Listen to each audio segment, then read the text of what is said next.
If you do not have the money or space for a traditional compost bin, or you just want to make composting as fuss-free as possible, this may be the video for you. Hi garden friends.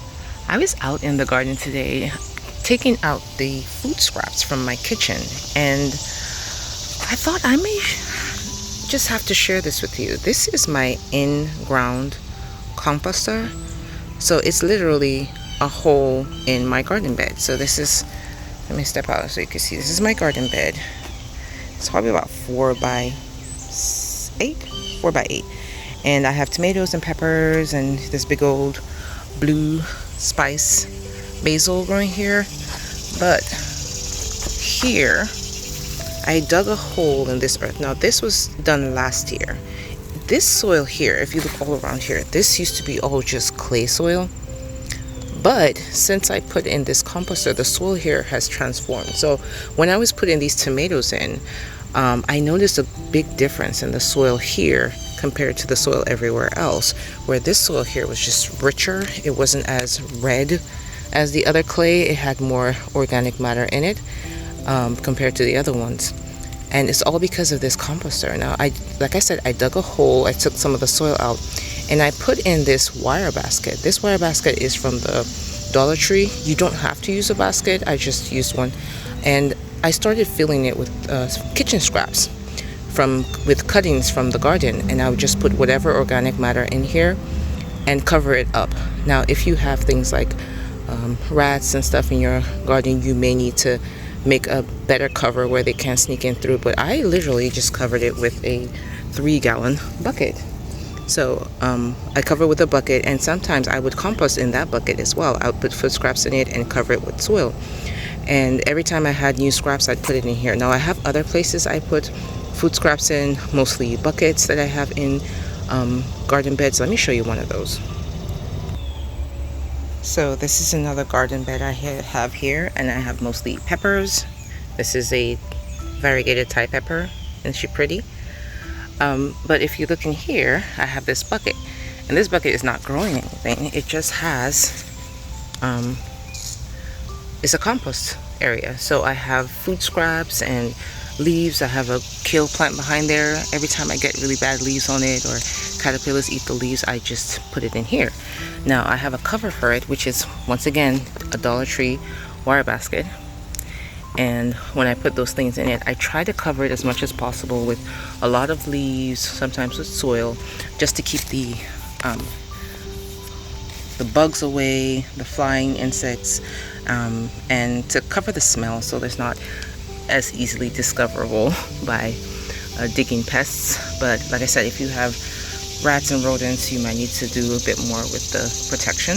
But that's how I do it. I put it in here, and I rotate the areas where I put the compost in. So if I put one here in this week, then I'd move to the other part of the garden. I have, I think, 4 or 5 of these buckets, and that one hole in the other garden bed I showed you. And if you leave it long enough, for a couple of weeks, you'll start to see the breakdown. Now this one here, it's full of earthworms. I just dug in it, so the earthworms have gone a little bit deeper. But when I took off the bucket in the first place, you could see a lot of earthworms in there, just moving around, doing their job. They're just busy. And what I do is, when it starts to get full, like this one is definitely well broken down, what I'll do is I'm going to scoop out a lot of this rich soil and move it into the actual beds, and then refill this so it can start making more compost. So that's pretty much how I do the in-ground or in-bed composting. It's very effective. It really helps the plants around it grow. I haven't had to use really any fertilizer in this part of the bed where the tomatoes are, and I've gotten tons and tons of tomatoes off of this bed. So it's very effective. And this here is the bucket I use to cover it. So this is a 3-gallon bucket, and I just place it on top of it here. I was actually growing something on top of this. I put another bucket on this, and it was growing squash, and I left it in too long, so the roots did start to grow into this bucket. So I just moved the squash because I need this place free.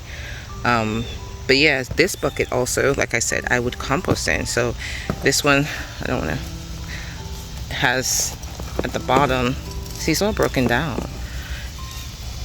I put food scraps and stuff in here, but they're all gone. So this is all just great soil, and I can restart the process. I'll take out the soil, I'll go put it in the garden beds. I just saw some earthworms moving around. Put it in the other garden beds and restart the process of making even more soil. And this is important for me because these beds are not, they don't have really good soil. So I'm slowly building the soil and growing the soil, trying to get more organic matter in it, so the yields I get off of it can be even better without having to use more fertilizer. So I'm going to take out a lot of this soil here and refill this compost area. So I completely dug it out. It's all broken down. There are so many earthworms in here, but this area is empty, so I'm going to refill it. First of all, I'm going to put these tomatoes that decided to fall off the prairie fire tomato plant. They can go in there first. And I have a whole bucket, not a bucket, a bag of food scraps. So you have some banana peels, and I have a lot of orange peels, some bread slices. You'll hear not to put orange peels or citrus in your compost bin. I do. I figure in nature they would fall to the ground and be one with the earth, so why any different here? I don't put milk or like animal bones and stuff like that, but I will put citrus. It works. But of course, it's your garden. You make your own rules. Now I'm going to cover this up with some of the soil I took out of it because it has earthworms in it, it has earthworm eggs in it, and that will help this to break down faster. So there you can see all those earthworms. They're going to get to work with all that food. You can even see a little baby earthworm just wiggling over there. You see her? Yeah.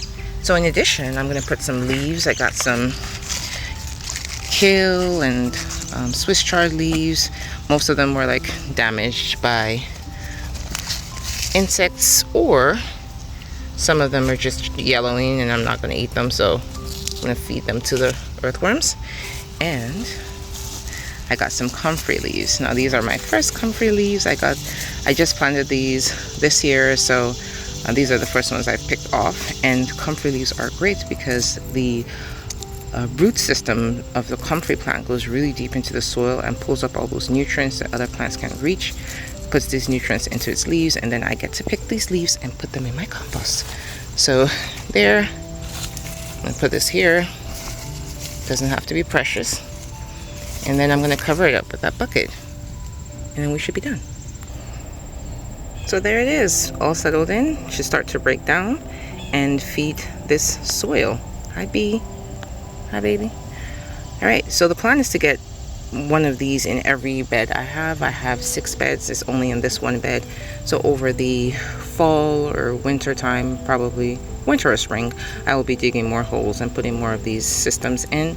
But having more of them will make it easier for me to deal with the food scraps I have at home, I have from my kitchen, without having to spend so much money on a compost bin, or turning the compost or anything like that. This should help. So try it, see if it works for you. Let me know. Leave me a comment if you do something similar, or if you just like a traditional compost area.